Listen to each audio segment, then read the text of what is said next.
I would like to warmly welcome to the studio the former editors of the WCSB Hungarian Hour, Elizabeth Papp Taylor. Thank you for having us. Walt Mahovlich and Robert Kita. Thank you. Thank you. But before we begin the interview, I would like to congratulate to Elizabeth on receiving the George Forbes Sister City Architect Award from Global Cleveland. Our heartfelt congratulations to you. Thank you. That's very kind. Elizabeth, could you tell a little bit about this organization, an event where you received this award? What was this exactly? Wow. Yes, so Global Cleveland started in 2011. So it's 14 years old, and it's been growing by massive standards throughout this 14 years.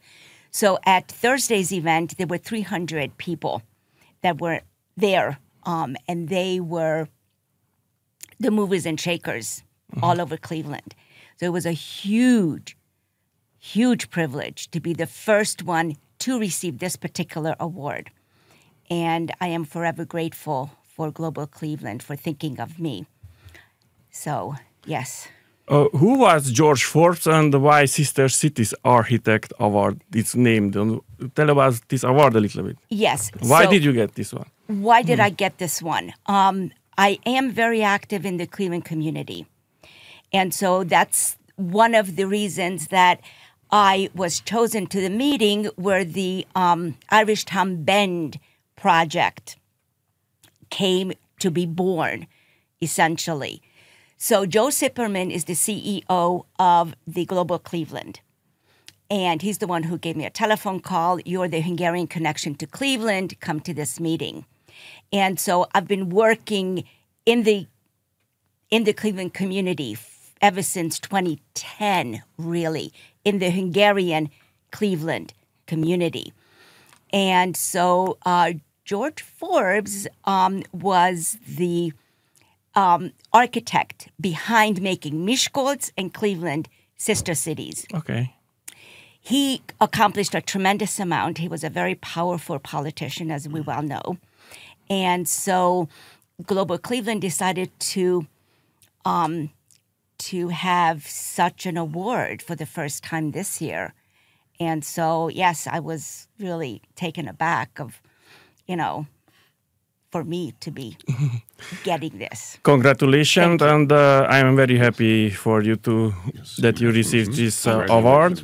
And thank you for your work that you have done in the Hungarian community. Thank you.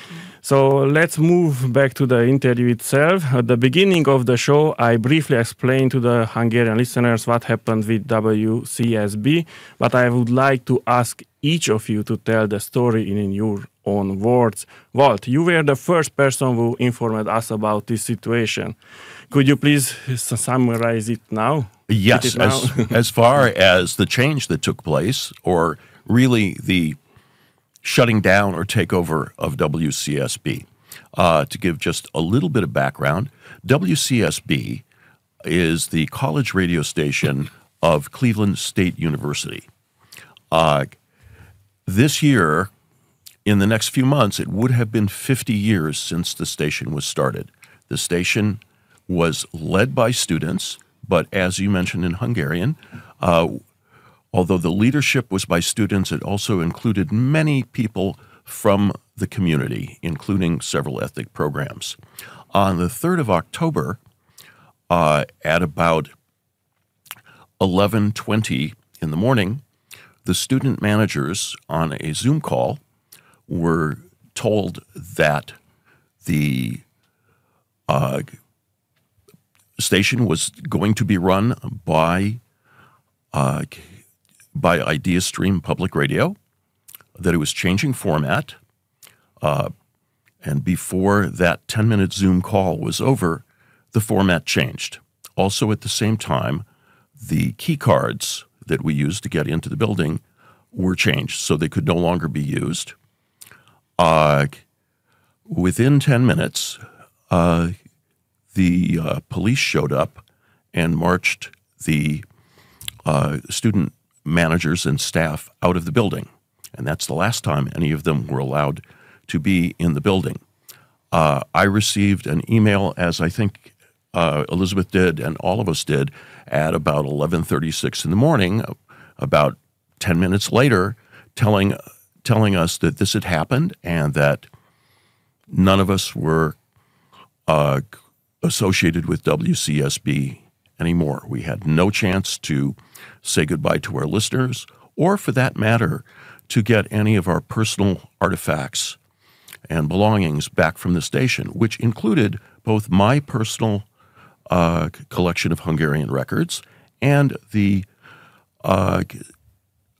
as well as the Hungarian recordings that had been brought to the station in 1988 when this program was established by Kathy Kaposi. And we'll talk more about the founding of the station later. But in a nutshell, that's what happened. Do you have anything to add? Just one more question to Walt. Unfortunately, I wasn't in your studio ever. Yeah. But this studio, our studio, is in the university. Yes. How they could take off the students in the next room there, another university room or whatever? Well, actually, there are many buildings at Cleveland State University. And actually, the building that we were in, there were very nice facilities because the floor of the building that we were in, which while it belonged to the university, was being used by another school called the International School. The International School, but our floor was dedicated to the station, and it had been years before the actual studios of WCPN Public Radio, which donated them to the university, and they were very nice facilities. Yes, and actually this little incident that you just talked about, Walt, is available on YouTube. Yes. It's the October 3 News Channel 5 skit. It's about 3 minutes long, and it really highlights exactly what happened and how it happened. Elizabeth, yes. How did the news reach you? How did you find out, and what did you do when you heard about this event? I was in total shock. It's like, no, this You were at cannot home, be real. or? This is no. Actually, I was driving my little puppy to get his monthly pop cup. So once a month, we have a little outing where I take him to Nordstrom's. I have my coffee, and he has his little pop cup. It's our monthly ritual. And so I was driving on my way, and Walt called me and told me about this. And I'm like, no. This is a nightmare. This can't be true. Mm-hmm. It cannot be true, right? And as the day went on, I heard more and more that this is a reality. And then, of course, the 11 o'clock news on October the 3rd, Friday night, they showed the clip, exactly what happened. And it's on YouTube. And I urge everybody to take a look at that to see how botched this whole thing was.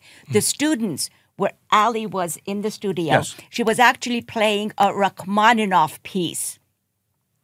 And it stopped in the middle of the song. There was maybe 4 or 5 minutes silence, and then smooth jazz kicked in. Oh. No explanation. And this also is a recording that I could share with people. Oh, I haven't seen that one. Yes, no, this is a recording that Ali sent. And it's available. I mean, these are facts. This is the way things happened, right? Mm-hmm. Sad.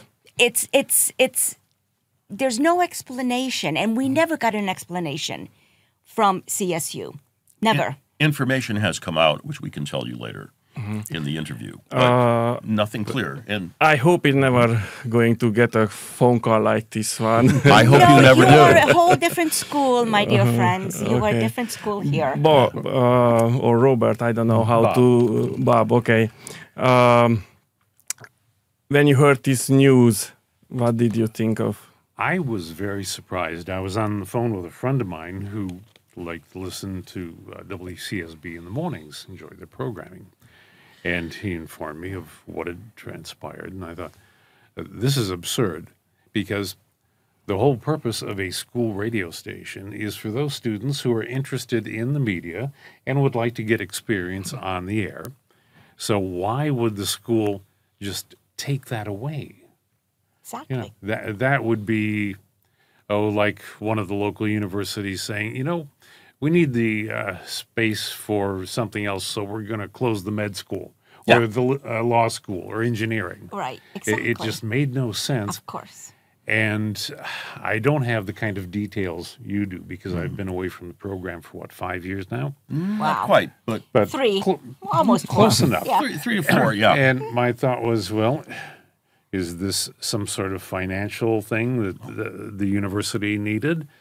And what was the end goal? Because, again, I go back to the students, because when you're in college and you're on the radio, you're having a lot of fun and you're learning a skill. You're polishing your skills. So that's how I learned about it, Joel. Okay, let's go back and start to discuss about a Hungarian Hour history. Bob, as the longest-serving editor, could you tell us about its history? The history goes back to, and Walt will fill more in about Kathy Kaposi. Yeah. But I started after John Polishich passed away. And this was in 2007. In 2006, my mom was a listener of his program, wanted to help with the fundraising.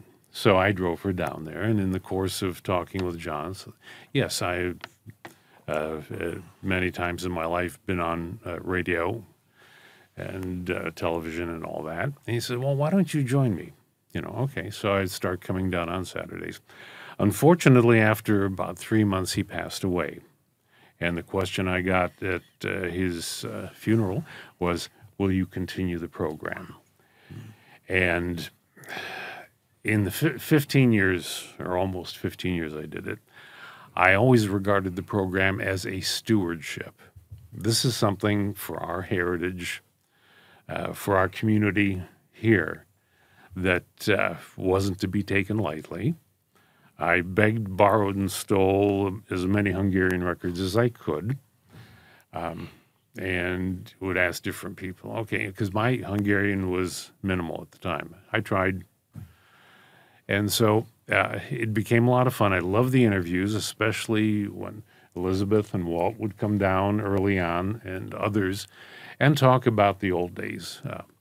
What I tried to do, and think I did, is I kept it based on the music and on the community. No politics, nothing like that. Just who's having a chicken paprikash dinner, where the next picnic is going to be, and had a ball doing it. And then at about 15 years, with COVID going full blast, all of us who were still on the air were recording the program at home. And because there were no announcements, there were no events going on, and having guests was not a possibility, it was basically start my computer and give out titles. Well, we just heard Zsolt Molnár, and coming up next is Csak egy kislány. And then it was like that. I decided the program needed a fresh approach. It needed new blood. And that's when I spoke with Elizabeth and spoke with Walt. And they kindly agreed to take it over. And they have added much new, fresh insight, new blood, and all the other good things that come from a forward change in programming. Walt, please go back in the history much further. Yes. Do you know exactly when it started? I do, and I know the circumstances. So the program was started by Kathy Kaposi, and we need to go back, and it was started in 1988 by Kathy Kaposi. But we can go back further than that and explain what was going on in ethnic radio, ethnic broadcasting in Cleveland. Prior to the early 1980s, for many years, there were two full-time commercial radio stations, WZAK and WXEN, that were the stations of the nations. They were run commercially. And they were 24 hours. When I was in college in the 1970s, that's where my radio dial was set. Unfortunately, when those stations were sold, it became clear that the commercial model would not work, not because they lacked listeners, but because there was no convenient way to prove how many listeners they had. This created a great deal of uproar in Cleveland. There was a license that was not being used for WCPN FM public radio. At that time, now we're going to about 1984, this was revived. WCPN was given the license with the stipulation that they would have community ethnic broadcasting on the weekends. Right. And interestingly, during the day, they had jazz programming. Now, after 4 years of that, in 1988, there was a lockout. All of the ethnic broadcasters were locked out of the studio. They were not permitted to go on. It was sudden. Actually, this is why this felt like a recurring bad dream at WCSB. Kathy Kaposhi marched over to WCSB and said, "Is there a place for us?" And they said, "Yes, we would be happy to have you." And from that time, the Hungarian program was started, the German program was started, the Slovenian program, I believe Memories of Poland, the Polish program was started then, and some others. And I will say the WCSB treated us as full partners. We participated in everything. When there was any new technology, either be it streaming on the internet or having an archive that people could go back to and listen to it later in the week, we were treated just like everybody else and treated very well. Yes. And then Kathy Kaposhi, when she passed, when she was able to get back on WCPN at the time. However, she maintained the program at WCSB together with John Polishich. And John Polishich kept it going once his wife, Kathy Kaposhi, passed away. And so that's the history. And then Bob stepped in. And Bob stepped in, yes. Yes, it was one of those, as I had mentioned, that people were asking me, would I keep that up, and what my feelings were about it. And my thought was, to paraphrase an old quote, if not me, then who? Exactly. And if not now, when? Precisely. And Bob called me and asked me if I wanted to do it. And I said, well, I didn't think that I could. But then when Elizabeth called me and said she was going to do it if I did it together with her, then I said yes. Exactly. Knowing that you are a musician and you have to be out of town. And sometimes I can't be there. So the two of us together is a nice combination. And then you would do your Magyar Nota and all the stuff that you know, because he had an incredible collection of music. And go ahead. And in terms of what we did on the air, I mean, because, Bob and I are both what Hungarians in Cleveland call o-amerikai. In other words, our parents came prior to World War II, and in my case, prior to World War I. The Magyar Nota was the core of what we identified with. But we also, in terms of music, included not only, classic Magyar Nota, but also I made an effort to include American Hungarian bands, people like your uncle, Feribachi, and also Joe Jeromas, as he called himself, and other groups that are, including my own Harmonia, and that are still here, and then also what I would call Magyar Nostalgia, which included classics from the 1960s and the 1940s, and Tancene. And then, of course, with help from Elizabeth, we included some of the latest stuff, such as Azaria. Azaria and Betonhofi and all of the new and exciting Hungarian artists. And that's what excited me when the two of you agreed to take over the program, is the blend with your background, Elizabeth, your contacts and involvement, and with Walt's musical knowledge and involvement in the community. It was a great blend. Plus, as you just said, with Walt being out of town on a weekend with the band, then there was coverage, which is also very important. Precisely. And yes, Walt, you had mentioned my uncle. Yeah. You already talked about the structure, what is and was in the radio program, but let's talk in the detail. 1.5 hours, it's a long show. Yes. How was in your time? Did you change anything? How did you get before? And exactly how you did 1.5 hours? Well, basically I tried to follow Zsolt Molnár's format and have news. I tried to go more for the historical, on this date and whatever. In and Hungary, that continued with this week in the Battle of Hungarian Mahovlich or things of that nature, and then have guests on that would talk about the old days on Buckeye Road, which I remember those. Yeah. What was fun for me, and I always like to I wanted to point this out on the air, is that the past is like a favorite vacation spot. It's nice to visit every now and then, but way too expensive to live there. Yeah. So my thought was, on Saturday mornings, for an hour and a half, we can talk about where the Woolworths was, where Kardos Meat Market was, and how many stores down. And just a nice little step away from the rigors of reality for 90 minutes. We need that and there was a bit of my warped sense of humor in calling a 90-minute program the Hungarian Hour. Yes, indeed. That's very funny. Yes, it is a Hungarian hour. Yeah. So it was just a lot of fun. Yeah. And having had a relative who had a Hungarian radio program years ago, it was just sort of a natural thing to go into. You just said that you conducted interviews. Yes. Do you have those interviews? You have an archive? Can we somehow listen to them? Unfortunately, I don't think I have those anymore. And it was a wonderful array of people who came in, some who were here as visitors from Hungary, others who were more involved in the Hungarian community than I was.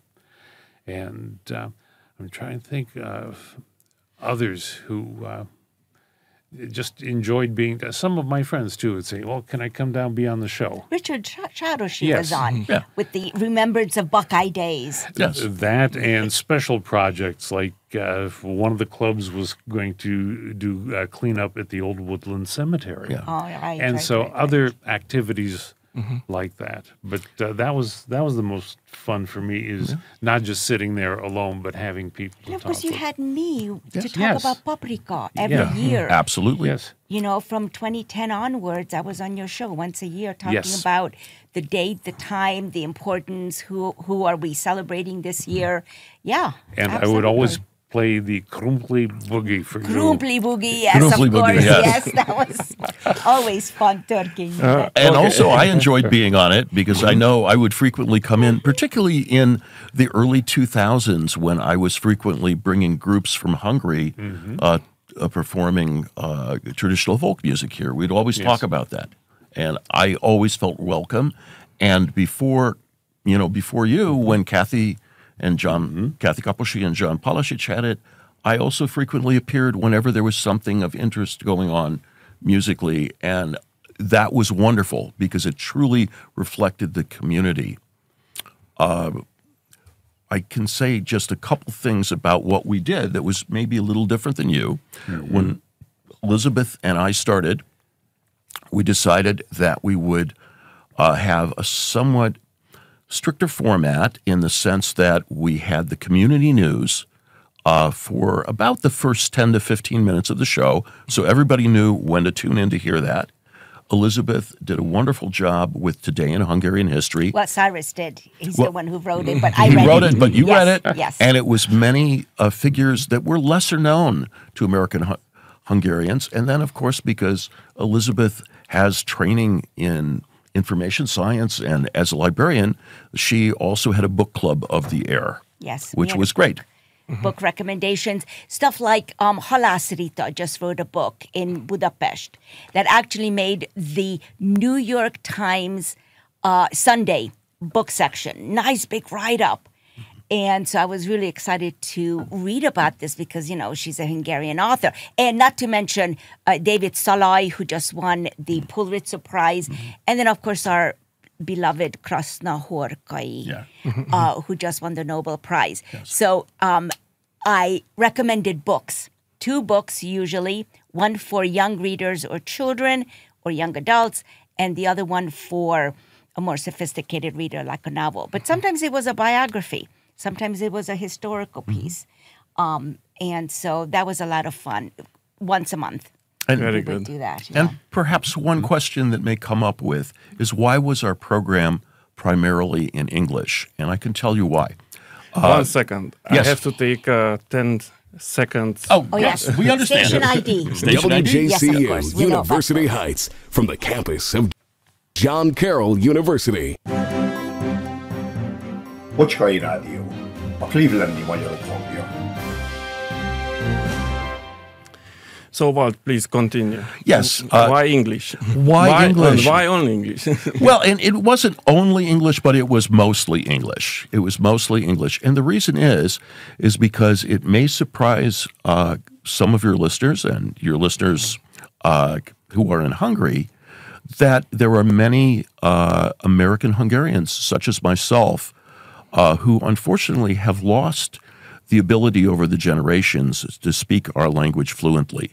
But nevertheless, we strongly identify as Hungarian Americans. We are Americans, but we're also Hungarians, and our heritage is very important to us. And there are people whose families came 125 years ago who still feel that strongly, want to hear our music, and want to attend our events and to learn about their heritage and culture. And of course, this is representative in Dr. Christina Fehér's students. Yes. She started out with a handful of students a while back, and then now she has like 15, 17 students.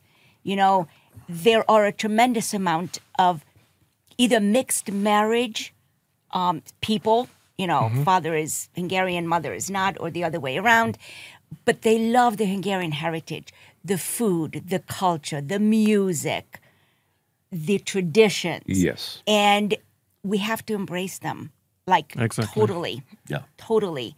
And they could learn Hungarian. Yes. I mean, some of her students, and we had some of her students Yes. on our radio show reciting their poetry, reciting their Hungarian népi mese. Yeah, we exactly with the népi mese, which is the folk tale. We did a radio play with them last November. Yes, we did, and that was a tremendous amount of fun. But Interesting. That's why we do the English language so that we reach these people. And every Christmas we had the Hungarian Scouts come in and do their kantalás and the Betlehemes mezes and all of that, which our listeners loved. Myself too.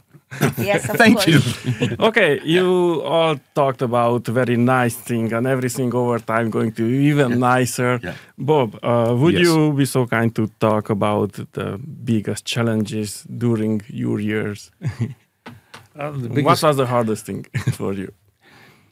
Just coming up with new ideas, because again, with the guests, there were regulars like Elizabeth and Walt and others, but coming up with things to make it fresh and more interesting for the listeners, because one of the things about being Hungarian is that other Hungarians will let you know exactly what they are thinking.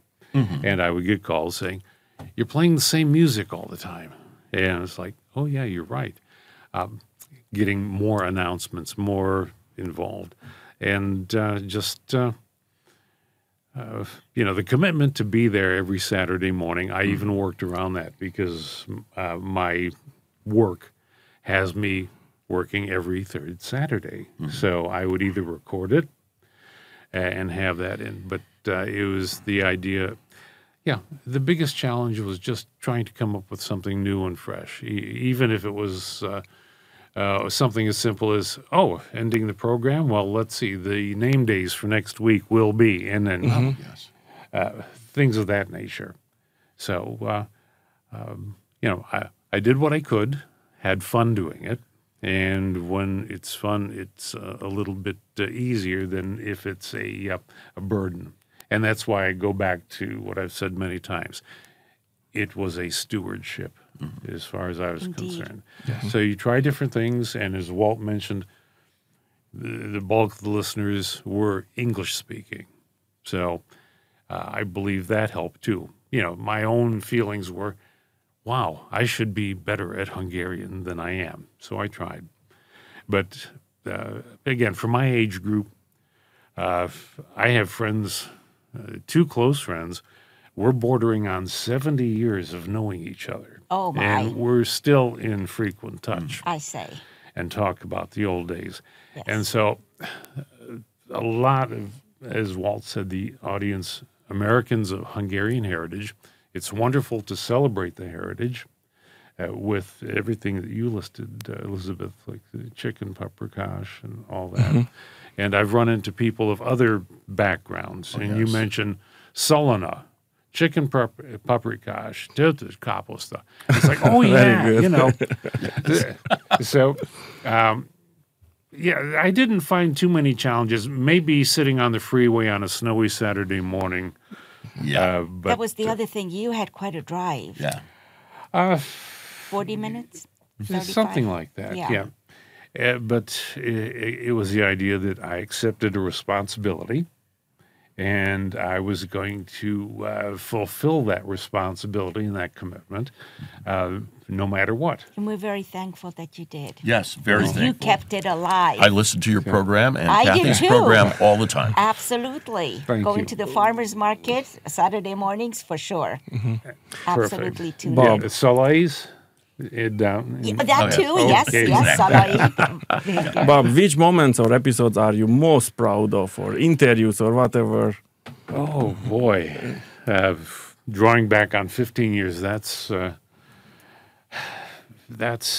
lot. They were all wonderful, and the people thanked me, at least for the way I approached it. But I had one that's most memorable with 2 of my friends, Joey Frederick and Skip Schneer. I had them on the phone.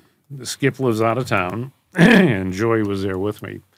And so we talked about our childhood on Buckeye Road. And yeah, that was probably the most memorable for me. I know there were others that were far more important, with raising money for different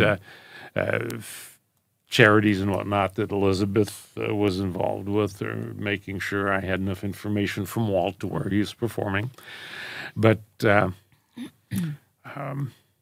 I would say that one in particular, because I think we even started going up and down Buckeye Road, say, well, who was next to Smeda's Bakery, and who was there after that, and all the others. So that was probably the most. That is the most memorable.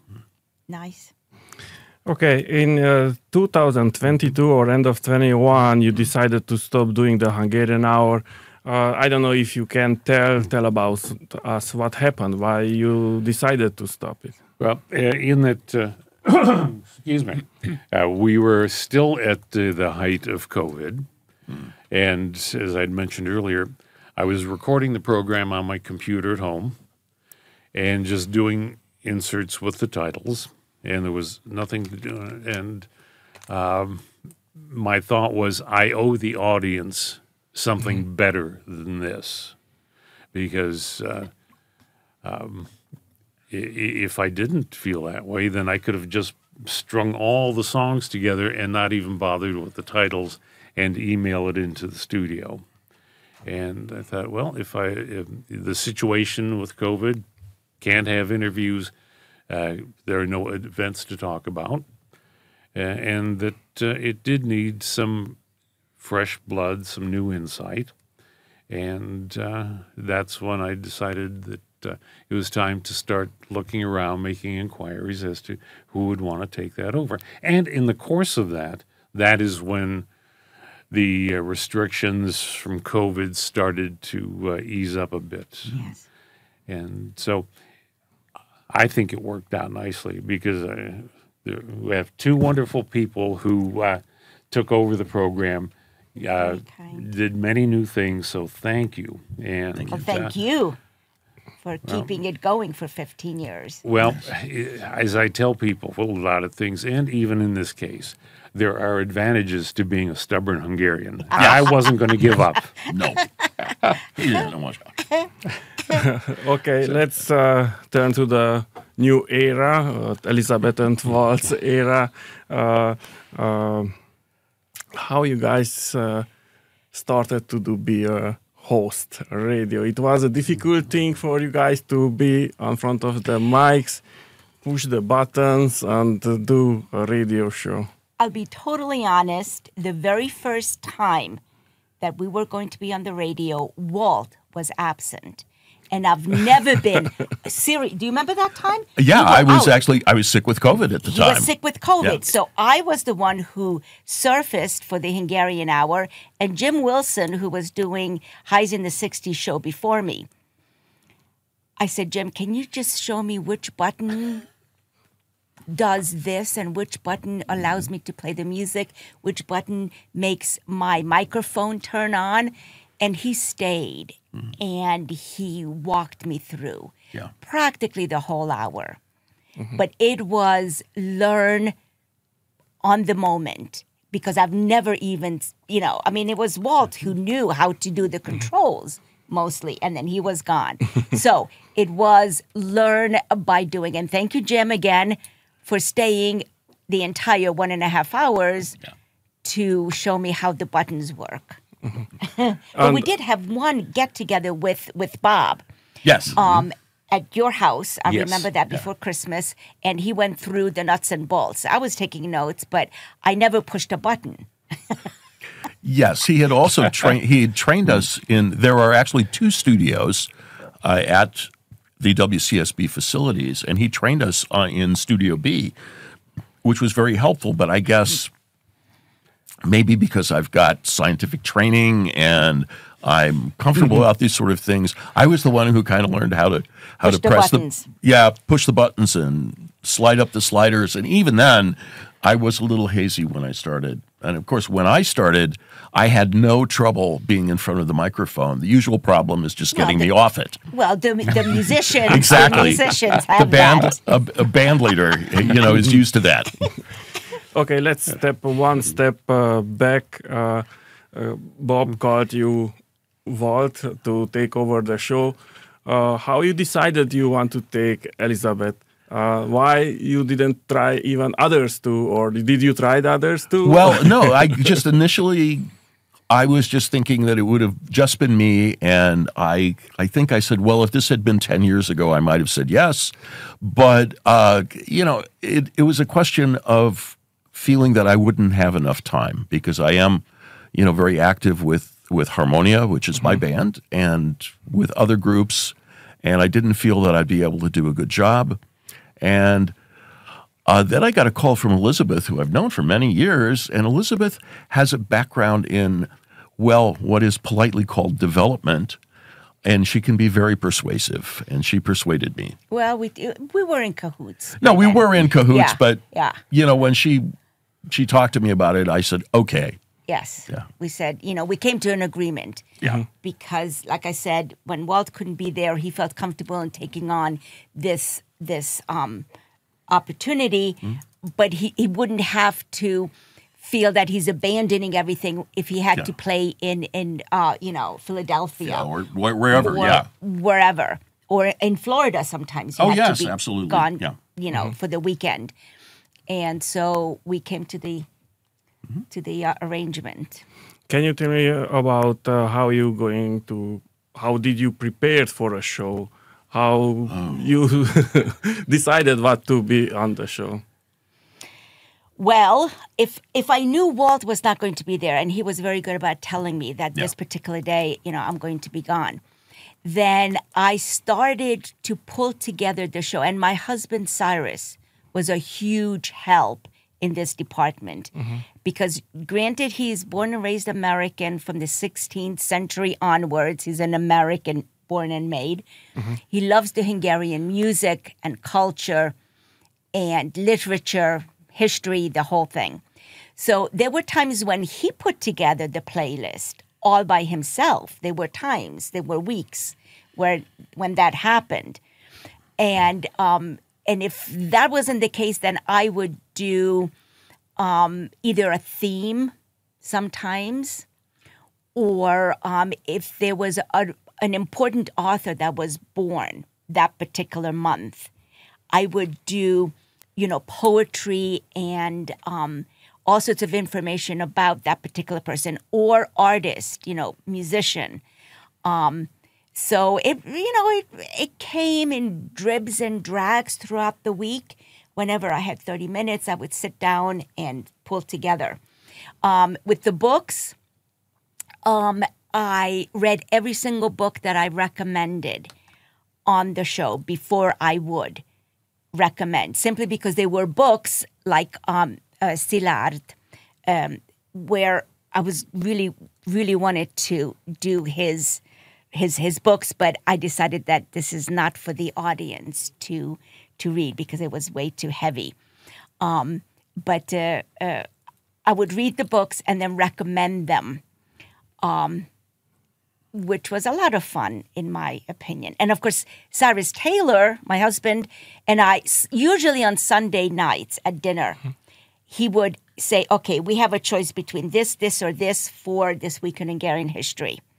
And we would talk about it, and he would work, again, all throughout the week in dribs and drabs of writing up this 8 to 10 minute monologue about what happened this week that was an important event in Hungarian history.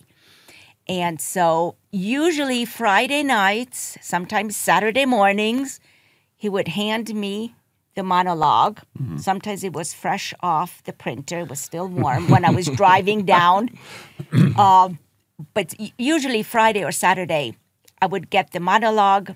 I would read it through with him. Once he would time me, and then I was off to go to the studio.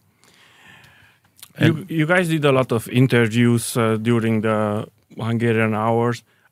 Did you plan or did you do interviews on the field also, or just in the studio?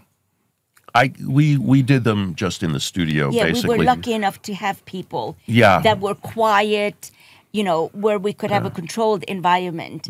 That was important to us. But we did a lot of interviews. We did a lot of interviews. And then to backtrack just a moment about preparing for the show, the way that I prepared for the show, I treated it like it was a concert. This would take me several hours each week. I would think if we're going to do this song, this kind of song needs to follow, and on and on. So I had a natural flow of the music with some drama and some ups and downs. And variety. And variety. Absolutely variety. You would have sheresh, and then you would have something fun. There's absolutely mixed. And then, of course, doing interviews, we interviewed all kinds of people. We had, I'm thinking about Marcel Nickmann, who was a Hungarian classical musician, as well as Cleveland's own Zsolt Molnár, who's a phenomenal classical pianist. And then we had John Kuntz, who talked about his great-grandfather, Theodore Kuntz, who was the drive behind the Irish Tom Bend. And then we had Margaret Lynch, also talking about the Hungarians down at the Irish Tom Bend section and how she came to find this information. Because she's the one who discovered. And we also had Thomas Szigeti, who's a historian. He's currently studying in Budapest, who was able to tell us some very, very interesting things about Hungarian history from the end of the empire, and as well as David Dooley. Do you remember him? Oh yes, where he was talking about Eleanor Bukla, who was the Hungarian from Bocskai Road, who brought modern dance to Cleveland. And that was huge. That was huge. And so Dennis Dooley, who's actually an Irish person, we interviewed him in the beginning. Can you estimate how many people were listening to your show? Well, you want to go first?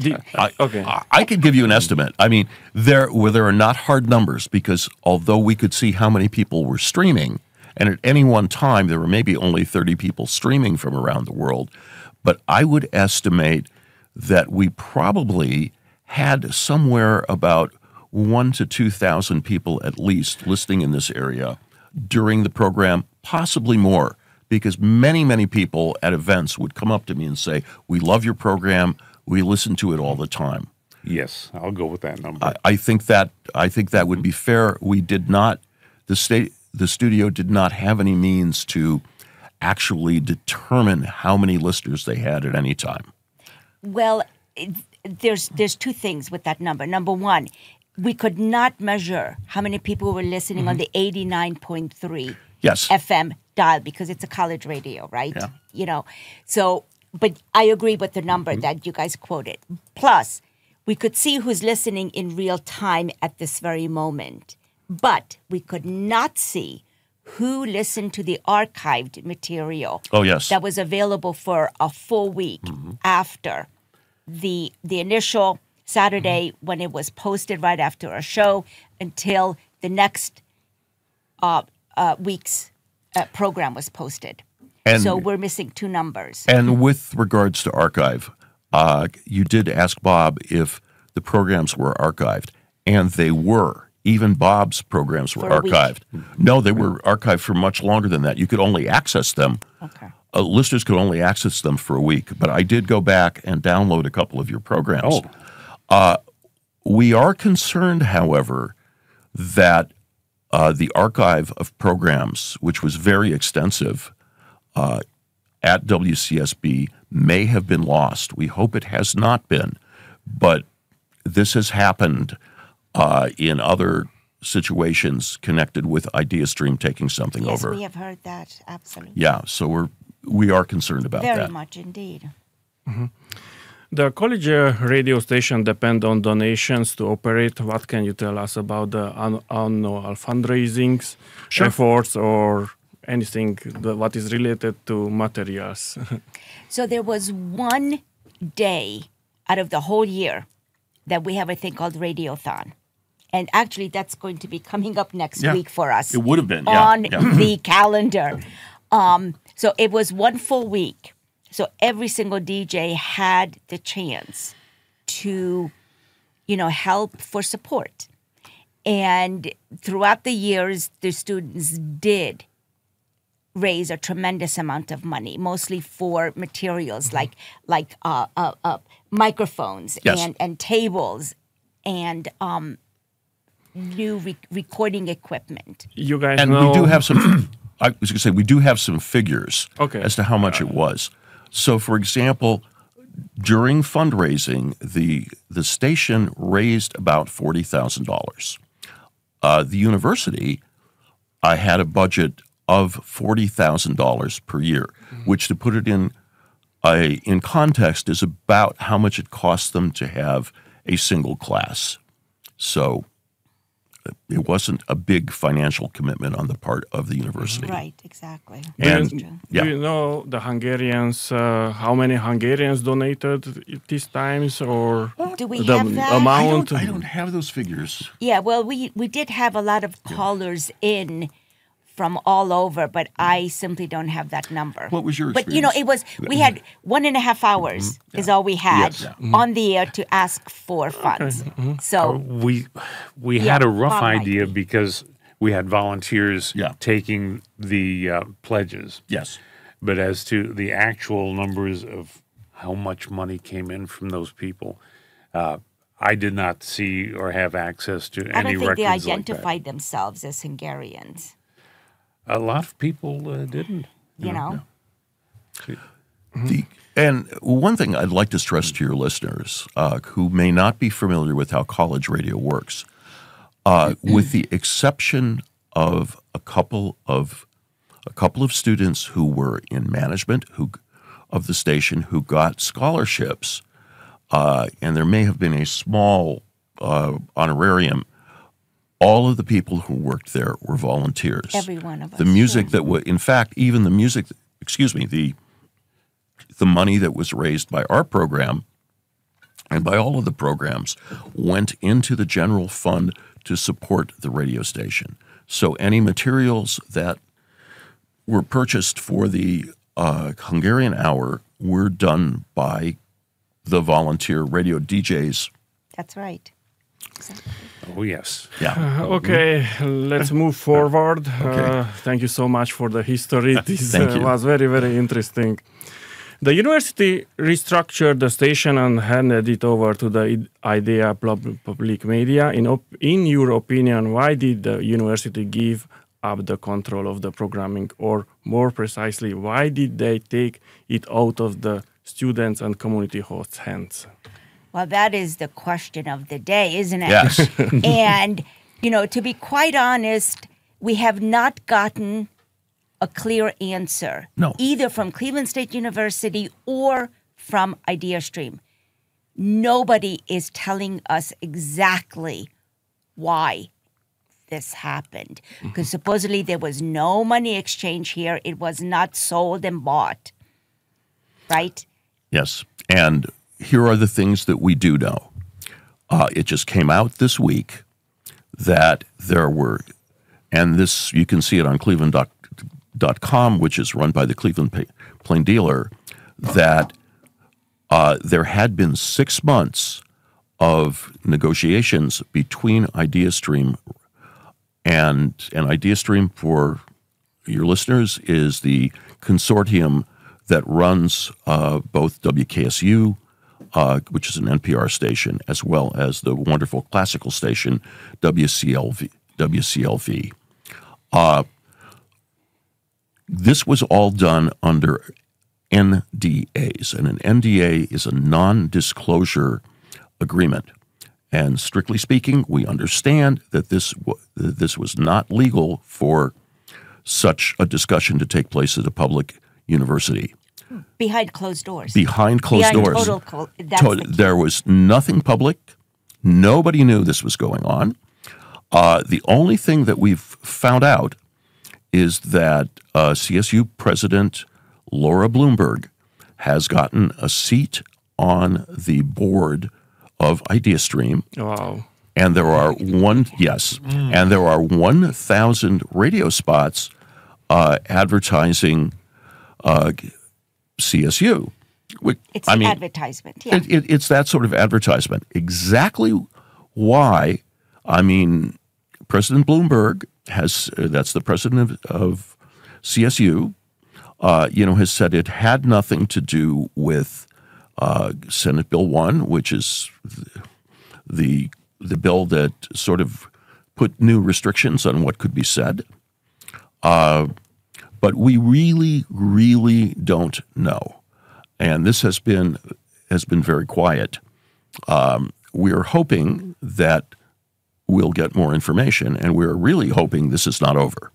Why do you think the university did not see the value in having students and community produce the program? That is a university, and they should value their students. Precisely. They're in this business. Mm-hmm. You would think they simply didn't take the time to do any research when it came to what WCSB stands for.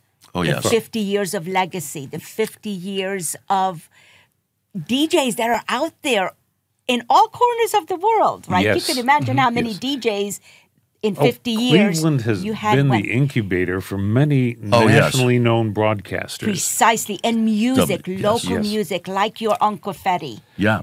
And like many alternative rock groups, there was all kinds of music on there, including jazz, I'd like to point out. Lots of jazz. But I think, again, what President Laura Bloomberg has said, well, this is going to give students who are communication majors a chance to be paid interns at Ideastream. However, this is very little compared to the absolute incredible training and understanding that students who had all kinds of majors could learn about what it takes to run and put together a successful program. Yes. What you need to do to control the board, all of the things. The greatest learning. Definitely, because my opinion is, too, that being an incubator for national personalities, to have that reputation as a university, to perpetuate that, to be a place where young people can learn. And the biggest, to me, the biggest premise is if you're going to be on the radio, you have to have something to say. And as Walt just pointed out, if you're an engineering student or a music student or whatever, then it's easier to go into communications to talk about your primary discipline. Yes, absolutely. So it was open to all students. It's a disservice. Huge disservice. Huge. It's a huge disservice both to the students and to our community. Absolutely. And again, for those who have not listened to WCSB, we had all sorts of music. There was jazz, there was thrash metal, there was indie rock, Reggae. classical, Yes. wonderful classical programming. Beautiful classical. Absolutely. And in terms of serving the community, ethnic communities, we certainly had a Slovenian program, which there were 100,000 Slovenian Americans in this area. We had a German program, the Hungarian program, a Polish program, Arabic, the only Arabic program in this area that had been going on for many, many years. And students also ran Greek programs, Chinese programs, Indian programs. Macedonian. Oh, yes, that's right. Exactly. I remember the Macedonian program. There were all kinds of things, and it was open to whoever wanted to come and wanted to be part of it. Naturally, students had the first chance, as they should, because this was a student-led organization. And I think it's just a terrible loss and a terrible shame. Let's see now from the other side. What do you think? Why did Ideastream Public Media wanted the WCSB? It's a great question. It's a wonderful question. Because presently, it's jazz 24/7. And like I said, I love jazz. Jazz is a wonderful medium, but you don't want to hear it 24/7. And besides, there's other jazz stations. And the student-run radio had jazz as well incorporated. So we're not getting any clear answers. But it is, in my opinion, it's a very sterilized jazz, and it's not even recorded here. Most of the programs are imported from other places. So, it simply doesn't make any sense. There's so many mystery questions. What do you think? What is behind mystery? I have my own take on this, which I can give you, which is similar to Elizabeth's. First off, I have no objection to there being a 24-hour jazz station. Sure. This is But not necessarily my expense. favorite music.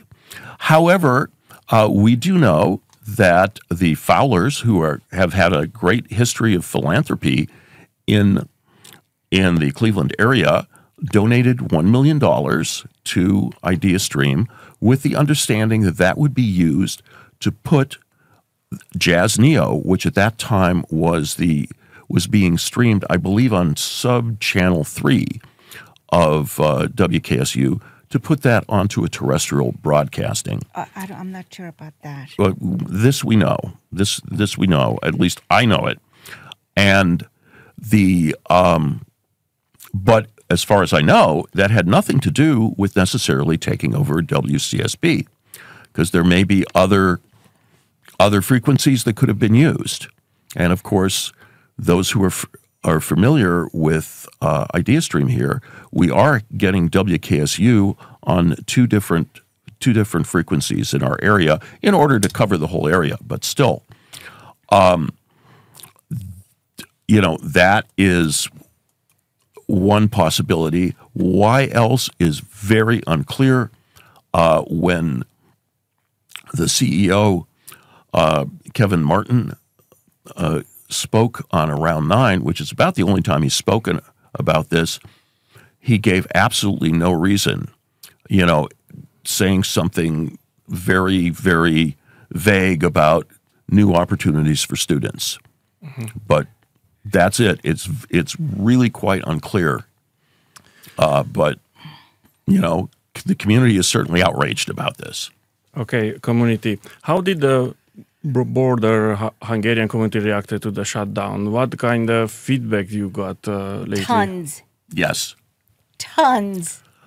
I do know that some people have... Could you somehow forward to the university this? Oh, we are. Oh, yes. Well, to Ideastream in To particular. Ideastream, yeah. Because that is our I've had some connection. Yes, I've had some community members forward me emails that they had written to Ideastream saying that they were quitting their support for Ideastream, and this is why they're doing it until this is fixed. Yes.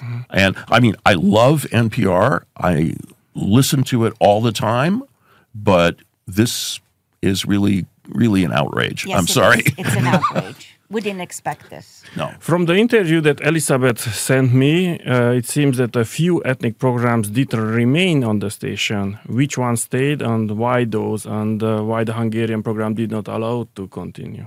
Well, from what I understand, there were 3 Hungarian radio stations in the area. Bocskai Radio, Sunday afternoons. The Kaposi Hour, Sunday 8 until 9 on... Sub-channel. On HD4, but it's still a Hungarian hour. Yeah. It's a Hungarian hour. And us. Those were the 3.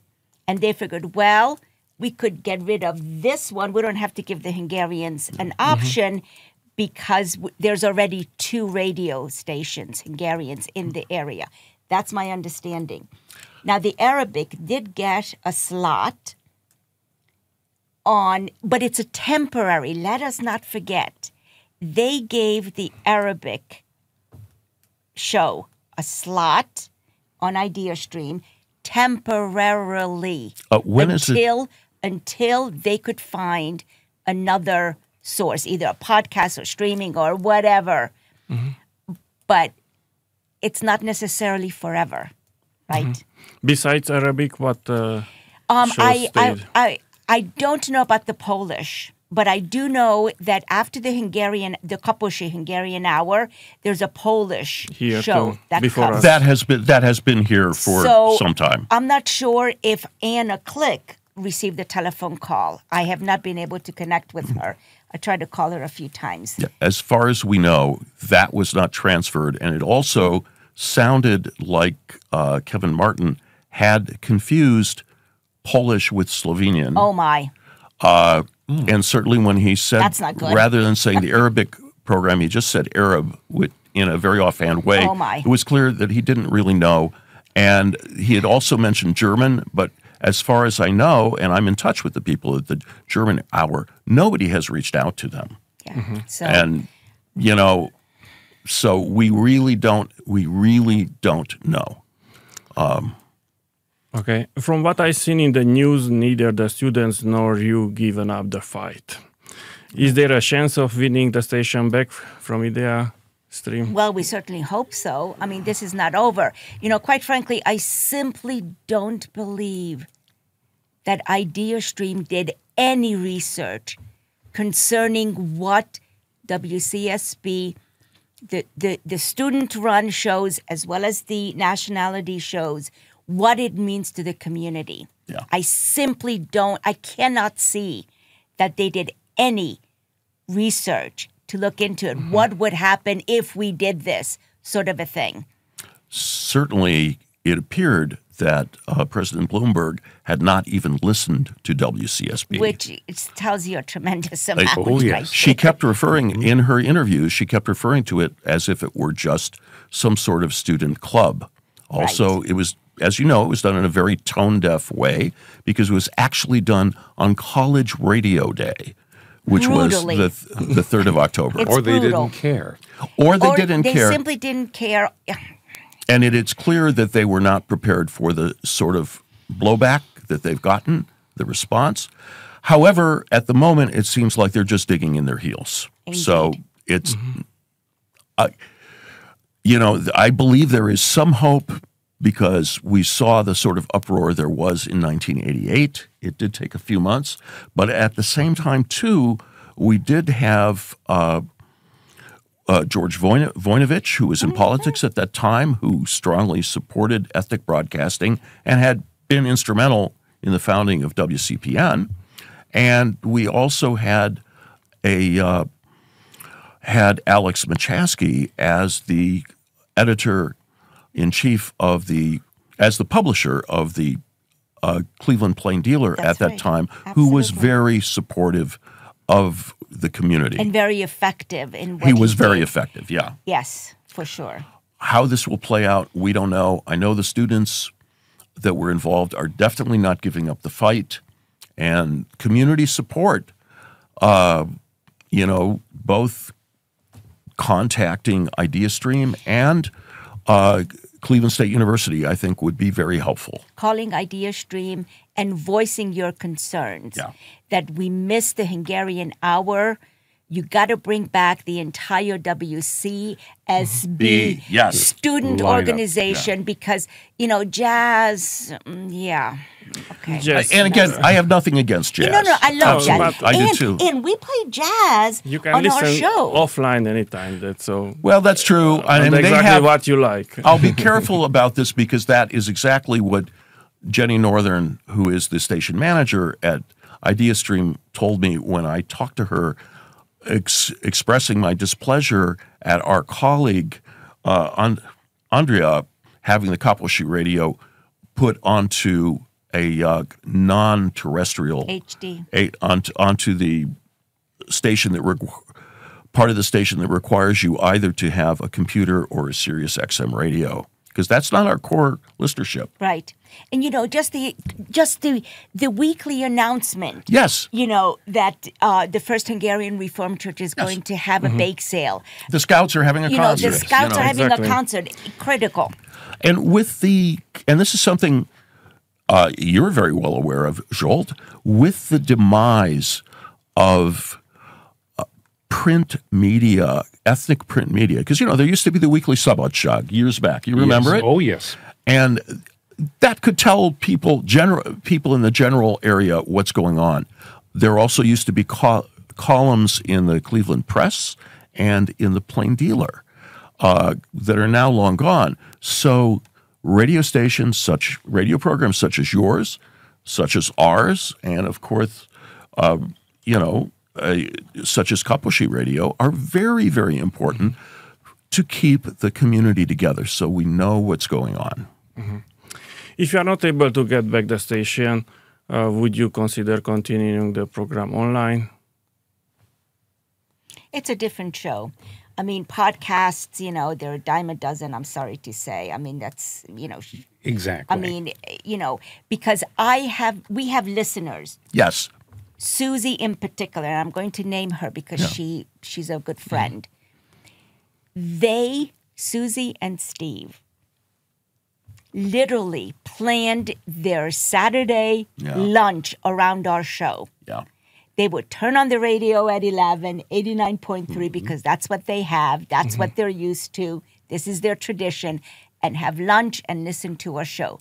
And when one of their favorite Magyar Nota or a Hungarian dance piece came on, they felt free to get up and dance. And they did that more than once because they are a dancing couple. Yes. And they enjoyed it tremendously.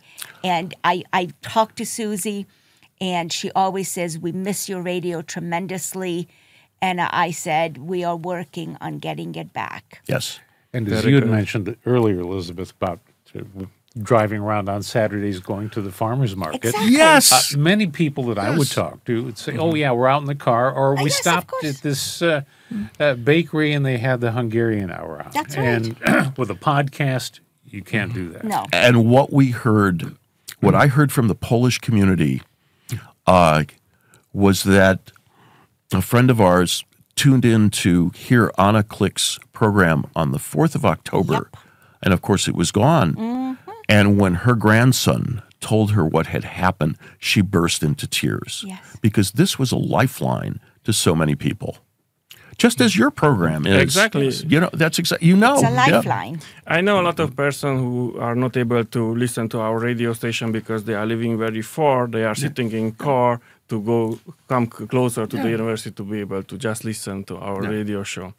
Okay, we're almost at the end of our interview.